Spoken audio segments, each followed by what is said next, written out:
আচ্ছা, আমরা আজকে যেটা স্টার্ট করবো সেটা হচ্ছে ইংলিশ ট্রান্সলেশন। আচ্ছা, ইংলিশ ট্রান্সলেশনে যেটা গুরু মন্ত্র সেটা হচ্ছে ট্রান্সলেশন যখন আমরা ইংলিশের করব তখন তাকে আমরা একদম সিম্পল একদম সিম্পল এবং শ্রুতি মধুর হয় এমনভাবেই করব। দেখবে একদম লুসিড ল্যাঙ্গুয়েজে লিখব, তোমার দেখবে লেখাটা খুব ভালো লাগবে এবং যতবারই তুমি আমাকে এটা লিখতে বলবে ওরকমই লেখা বেরোবে, একদম লুসিড ল্যাঙ্গুয়েজে কিন্তু শ্রুতি মধুর।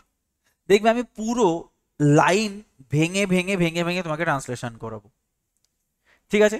তো দেখো, প্রথম দিকের গুলো আমি একটু ধরে ধরে করাবো, পরের দিকের গুলো একটু স্পিডে করাবো। দেখো এখানে কতগুলো রুল আমি তোমাকে ট্রান্সলেশন করতে করতে শেখাবো, কতগুলো রুলস। দেখো প্রথমে যেটা বলছে, এক বাঘের পা খোড়া হইয়া গিয়াছিল। আচ্ছা, এই গিয়া ছিল তার মানে হচ্ছে এই ঘটনাটা অতীতের। রুল নাম্বার ওয়ান তোমাকে টেন্সটাকে বুঝতে হবে। তাহলে এই এই বাঘের পা খোড়া হয়ে যাওয়ার কনসেপ্টটা অতীতের। তার মানে তার মানে পুরো লেখাটা আমরা অতীতেই লিখব।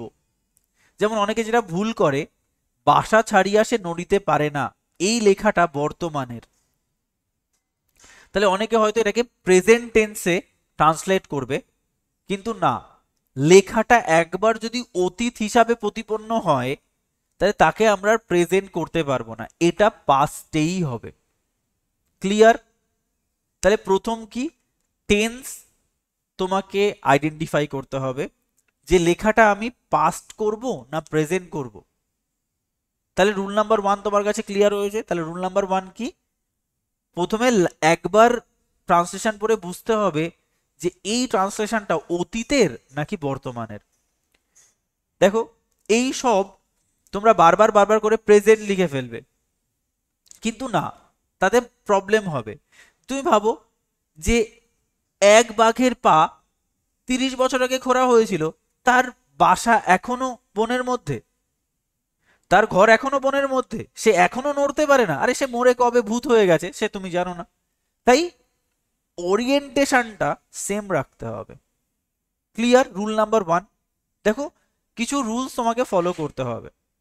তাহলে এক বাঘের পা, তাহলে একবার আমি পড়ছি পুরো জিনিসটা, আর কিছু রুলস তোমাকে ইনিশিয়ালি বলে দিয়েছি, তারপরে লেখার কনটেক্সটে কিছু তোমাকে ফরম্যাট শেখাবো। তাহলে এক বাঘের পা খোড়া হইয়া গিয়াছিল, বনের মধ্যে তাহার বাসা, বাসা ছাড়িয়া সে নড়িতে পারে না। একদিন এক শিয়াল তাহাকে দেখিতে আসিল, সে দূরে দাঁড়াইয়া দেখিতে লাগিল। বাঘ বলল বা বলিল, তুমি ওখানে দাঁড়াইয়া আছো কেন? কাছে এসো, গল্প করি। শিয়াল বলিল, আমার সাহস হয় না, তোমার নিকট অনেক জন্তু আসিয়াছে, তাহাদের পদচিহ্ন দেখিতেছি, কিন্তু তাহারা ফিরিয়া গিয়াছে, এরূপ কোনো চিহ্ন দেখিতেছি না। তাহলে একটা জিনিস, আর একটা রুল তোমাকে শেখাচ্ছি। হ্যাঁ, টেন্স আইডেন্টিফাই করে ফেলেছো। Overall overall tense will be in past, tense. Second যেটা, যদি কোনো ন্যারেটিভ সেন্টেন্স থাকে, ন্যারেটিভ মানে ন্যারেশন, ন্যারেশন থাকে, যদি কোনো ন্যারেশন থাকে তাহলে তার টেন্স সর্বদা অবিকৃত থাকবে, অবিকৃত থাকবে। তার মানে তুমি ভাবো, আমরা টেন্স করি না, রাম সেস বা রাম সেড বা Ram said comma inverted I am ill. তাহলে দেখো, এটা অতীতের ঘটনা, বাট ভেতরে লিখছে বর্তমান। আরে রাম যখন বলেছিল তখন সে প্রেজেন্টেই তো বলেছিল যে আই অ্যাম ইল।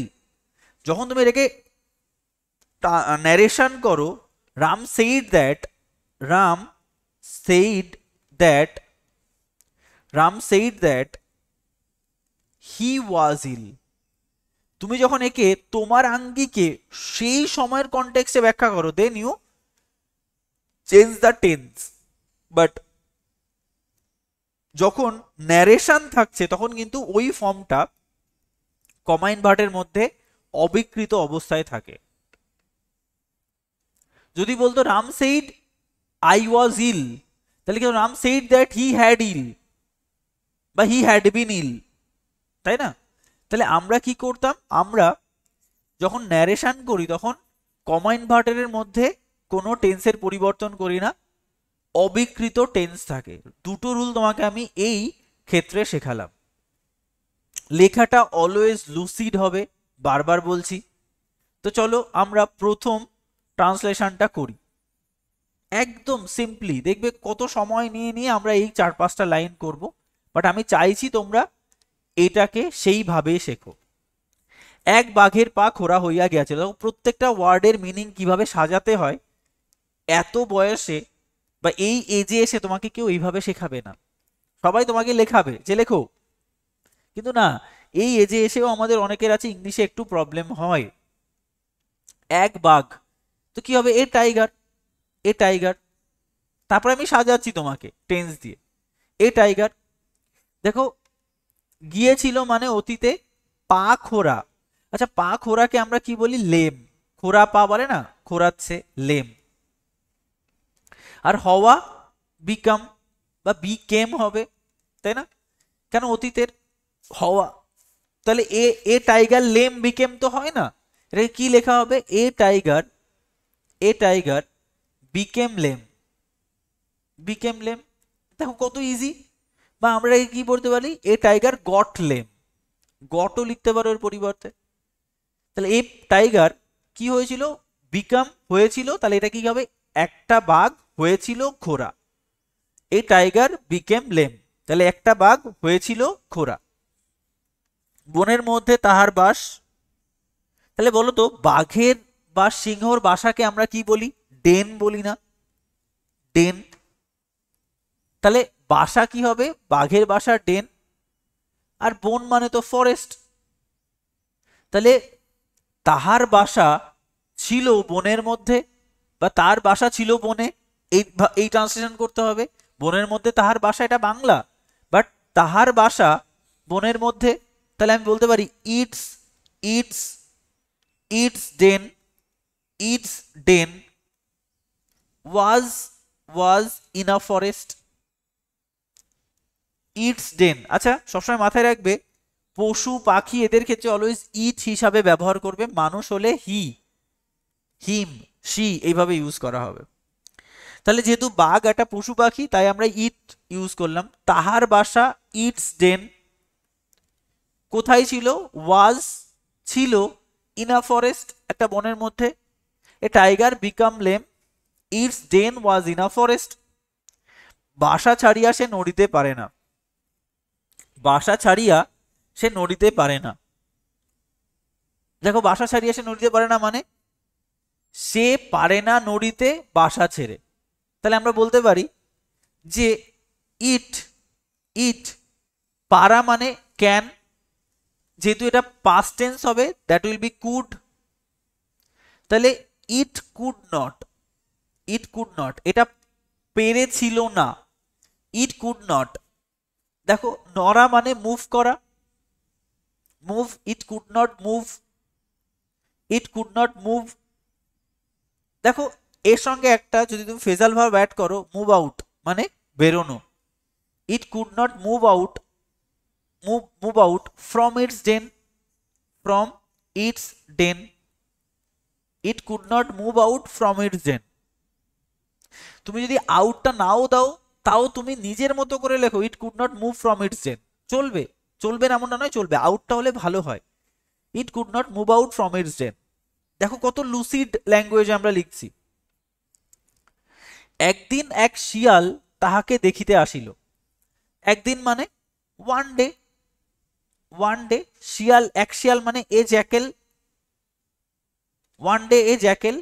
তাহলে একদিন এক শিয়াল দেখিতে আসিল তাকে, এরম ভাবেই তো ইংলিশ হয়, একদিন এক শিয়াল। তাহলে ওয়ান ডে আ জ্যাকেল, ওয়ান ডে জ্যাকেল, একদিন এক শিয়াল আসিল, কেম অতীত, আসিল, একদিন একদিন এক শিয়াল আসিল তাহাকে দেখতে, came to see it. One day a jackal came to see it, তাকে দেখতে আসিল। ইজি না? সে দূরে দাঁড়াইয়া দেখিতে লাগিল। দেখো এই প্রয়োগটা তোমাকে আমি নতুন শেখাবো। দাঁড়াইয়া, খাইয়া, যাইয়া, this is the actually participle. পার্টিসিপেলের প্রয়োগ সর্বদা ভার্ব প্লাস আইএনজি দিয়ে ইউজ হয়, এবং সবসময় মাথায় রাখবে ইন কেস অফ পার্টিসিপেল আমরা সবসময় পার্টিসিপেলকে আগে ইউজ করি, মানে সেন্টেন্সের ফার্স্টে। তাহলে কি বললাম? Rule number 3, participle is always used the in the initiation or introduction of a sentence. তাহলে পার্টিসিপেলকে আমরা সবসময় চেষ্টা করি সেন্টেন্সের আগে আনার। তাহলে সে দূরে দাঁড়াইয়া দেখিতে লাগিল, তাহলে আমরা সেন্টেন্সকে যদি দাঁড়াইয়াকে আগে নিয়ে আসি, দাঁড়াইয়া দূরে সে দেখিতে লাগিল, তাই না? দাঁড়াইয়া দূরে সে দেখিতে লাগিল। তাহলে দাঁড়াইয়া মানে স্ট্যান্ড, ভার্ব প্লাস আইএনজি হয় তোমার পার্টিসিপেল, স্ট্যান্ড প্লাস আইএনজি, তাহলে হবে স্ট্যান্ডিং। তাহলে দাঁড়াইয়া দূরে স্ট্যান্ডিং, স্ট্যান্ডিং আ ডিস্টেন্স, স্ট্যান্ডিং আ ডিস্টেন্স, দাঁড়াইয়া দূরে। বা তুমি যদি আরেকটু ইয়ে করো, স্ট্যান্ডিং আ লিটিল ডিস্টেন্স, অল্প একটু দূরে, কিন্তু অল্প দূরে পড়েনি, দূরে দূরে মানে অল্প দূরেই হবে, লিটিল লাগাতে পারো, ভালো লাগে শুনতে।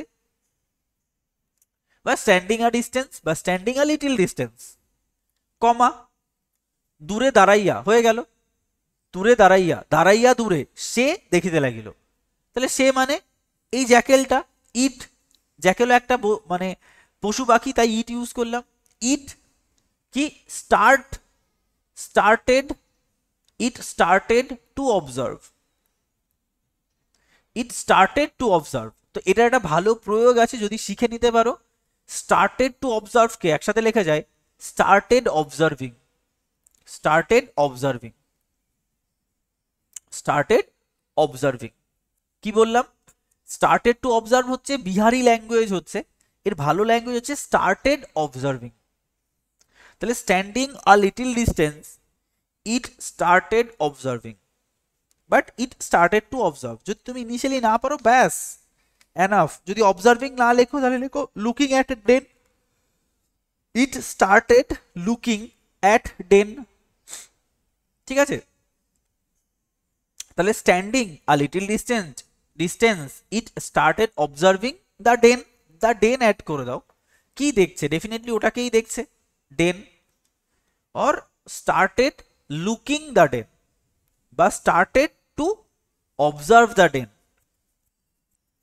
ঠিক আছে? আর লুকিং যদি করো, লুকিং অ্যাড করো, started looking at den. Look at মানে তাকিয়ে থাকা, তাই না? তাহলে standing a little distance it started to observe বা স্টার্টেড অবজার্ভিং দ্য ডেন বা started looking at the den. Clear? দেখো কত ইজি। বাঘ বলিল, the tiger said, the tiger said, the বাঘ বলিল। কমা ইনভার্টেড আমি তোমাকে শিখিয়েছি যে যদি ন্যারেশন হয় তাহলে টেন্স অবিকৃত থাকে। আর একটা রুল শেখাবো। আচ্ছা, যখন আমরা কথা বলি তখন কি আমরা খুব ভালো ভাষায় কথা বলি নাকি খুব কথ্য ল্যাঙ্গুয়েজে কথা বলি? আরে কথা বলা মানেই তো কথ্য, সেই জন্যই তো কথাটা এসছে কথ্য ল্যাঙ্গুয়েজ। যদি তুমি তোমার বন্ধুকে বলো, তোমার বন্ধুর সঙ্গে দেখা হয়, আরে ভাই কেমন আছিস, এরম ভাবে কথা বলি, নাকি ও ভ্রাতা তুমি কেমন আছো এরম ভাবে বলি, আরে ভাই কি খবর, কি করছিস এখন? মানে আমরা খুব লুসিড এবং খুব ফ্রিকোয়েন্টলি কথা বলি। সেটাই তোমার এখানে বলতে হবে, সেটাই এখানে বলতে হবে। অত শব্দ প্রয়োগ সেন্টেন্সের মধ্যে বা বক্তব্যের মধ্যে হয় না। আরে ভাই, আরে ভ্রাতা তুমি কেমন আছো, এরম ভাবে আমরা কথা বলি না। আরে ভাই কি খবর, কেমন আছো বলি না, কি খবর। এই ভাষাটাই তোমাকে ইংলিশে প্রকাশ করতে হবে। তুমি ওখানে দাঁড়াইয়া আছে কেন? Why are you standing there? Why are you standing, আর কেন? যেহেতু narration. Why are you standing there, standing there, why you are standing there. কাছে এসো গল্প করি, কাম হেয়ার লেটস গসিপ। দেখো কত সহজ language, come here, come here let's gossip, let's gossip, come here let's gossip, কাছে এসো গল্প করি। The tiger said why are you standing there, come here let's gossip. এরকম ভাবেই তো আমরা কথা বলি। তো সেই শব্দ প্রয়োগটা তোমাকে এখানে করতে হবে, come here let's gossip. Clear? Next বলছে, নেক্সট কি, শিয়াল বলিল আমার সাহস হয় না। The jackal said, the jackal said আমার সাহস হয় না, আই ডোন্ট ডেয়ার। ভাই তুমি কি বলছো, আই ডোন্ট ডেয়ার, আমি অত অত পরোয়া করি না, আই ডোন্ট ডেয়ার। বাবা, এর মানে হচ্ছে বাপ রে বাপ, অত সাহস নেই, আই ডোন্ট ডেয়ার, ধর এরকম ব্যাপার, ঠিক আছে? আই ডোন্ট ডেয়ার মানে আমি অত অত ভাই অত সাহস আমার নেই, আই ডোন্ট ডেয়ার, ঠিক আছে? তো আই ডোন্ট ডেয়ার আমার কোনো সাহস, আমার সাহস হয় না, তোমার নিকট অনেক জন্তু আসিয়াছে। Many animals have come to you, many animals, many animals have come to you, অনেক অ্যানিম্যাল তোমার কাছে এসছে, কিন্তু তারা ফিরিয়া গিয়াছে এইরূপ কোনো চিহ্ন দেখিতেছি না। আই ক্যান সি, ও তাদের পদচিহ্ন দেখিতেছি, I can see, I can see their footprints, I can see their footprints, I can see their footprints, but but but I can't, but I can not see, আমি কিন্তু তাহারা ফিরিয়া গিয়াছে এইরূপ কোনো চিহ্ন দেখিতেছি না। বাট আই কান্ট সি, দেখো আমি দেখছি না, any mark, I can't see any mark, I can see any mark of their return, of their return. দেখো কত সহজ। তাহলে I don't dare, many animals have come to you, I can see their footprints, but I can't see any mark of their return. কত easy দেখতে পাচ্ছ পুরো জিনিসটা। এক বাঘের পা খোরা হইয়া গিয়াছিল, বনের মধ্যে তাহার বাস, বাসা ছাড়িয়া সে নড়িতে পারে না। যেরম ভাবে ও বলেছে সেরম ভাবে লিখেছে, দেখবে এটাকে পুরো যদি আমি ডিলিটও করে দিই সেম লেখাই বেরোবে। এক বাঘের পা খোরা হইয়া গিয়াছিল, এ টাইগার গট লেম, বনের মধ্যে তাহার বাসা, its den was in a forest, বাসা ছাড়িয়া সে নড়িতে পারে না, it could not move out of its den. একদিন এক শিয়াল তাহাকে দেখিতে আসিল, one day a jackal came to see it, সে দূরে দাঁড়াইয়া দেখিতে লাগিল। Standing a little distance it started observing the den, বাঘ বলিল, the tiger said why are you standing there, come here let's gossip. শিয়াল বলিল, the jackal said I don't dare, আমার সাহস হয় না। Many animals have come to you, I can see their footprints, but I can't see any mark of their return. দেখো যতবার তুমি এটা বলবে ততবারই এই লেখাই বেরোবে, কারণ simple, lucid, simplicity is the best. তোমার শুনতেও ভাল লাগবে, অ্যাজ ইউজুয়াল তোমার পক্ষে এটা লেখাও সহজ হবে। বড় বড় অনেকেই বলে অনেক বড় বড় বোম্বাস্টিক ওয়ার্ড, ফেজাল ভাব, প্রিপোজিশন দাও, আরে ভাই ওইগুলো দিতে গিয়ে যদি আমার লেখাটাই খারাপ হয়ে যায়, আমি অ্যাকচুয়াল ভাবটাই প্রকাশ করতে না পারি, তাহলে তার কোনো তাৎপর্য নেই, তার কোনো তাৎপর্য নেই। বোঝা গেল জিনিসটা? তো এই হচ্ছে আমার ট্রান্সলেশন। ঠিক আছে, তাহলে রেকর্ডিংস অফ করছি।